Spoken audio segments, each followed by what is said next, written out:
Hi there, this is the week 8 video for the course. So before we talk about the week 8 material, let's kind of go back and talk about what we've talked about so far. So the very first thing we did in this module is we looked at gathering data from surveys, and we looked at why writing good survey questions is so important to data collection. From there, we started talking about the idea of the parameter in the sample, and what you saw is the population in the sample. And what you saw is the population is the large group that you want to learn about, but unfortunately that group is usually very big and we can't inspect every element of it. So instead what we do is we take a sample.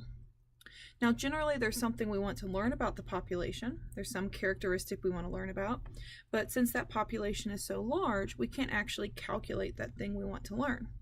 What we can do though is we can calculate that same value from the sample, and from there we get what's called a statistic.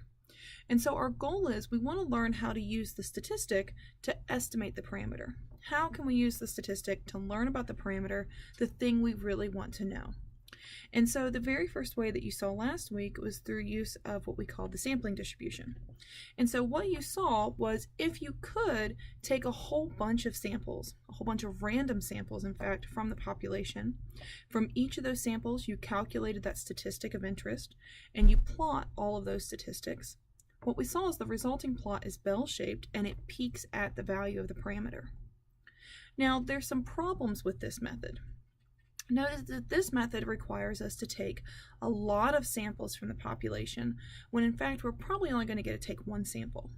And so what we're going to look at this week is a way that we can use one sample from the population and a single statistic to learn about the value of the parameter. And what you're going to eventually see is we're actually going to rely on some of those characteristics of the sampling distribution. In other words, we're going to look at how the statistic behaves from multiple samples, and we're going to use that to help us figure out how to use a single statistic to estimate a parameter. And how we're going to do that estimation is through what we call a confidence interval. So the whole purpose of this week is to look at confidence intervals. We're going to see how to use them to estimate a parameter. And then we're also going to look at the connection between the confidence interval and that sampling distribution that you saw last week.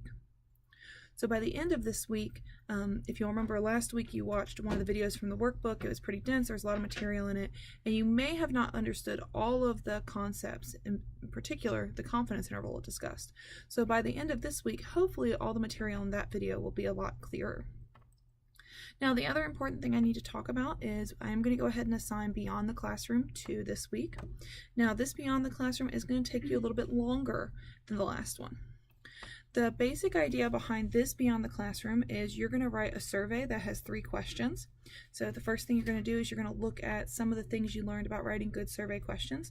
There's going to be 3 types in particular you need to write, and those are outlined in that assignment. You're then going to distribute that survey to 25 people. Now we've learned so far that if we're going to pick a sample of people to distribute a survey to, it needs to be random. Well, you've probably also figured out that taking random samples is very, very difficult.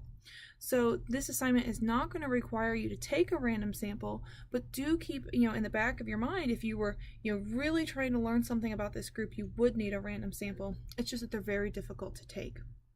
And there's some notes about that in the description of the assignment as well. Once you have that survey and you've collected those 25 responses, you're actually going to analyze the results from the 25 responses. And how you analyze those results is going to be, again, that's going to be described in the description of Beyond the Classroom 2. Now, as I just described, this assignment is going to have multiple steps. And so I really want to encourage you to go ahead and start this assignment soon, because you need to write the survey and get those 25 responses, which may take you a couple days to get 25 responses. With that being said, this assignment is not going to be due until the Monday after spring break. So we're going to have a different due date for this assignment than we normally have. It's going to be the Monday after spring break. That is a little over 3 weeks from now.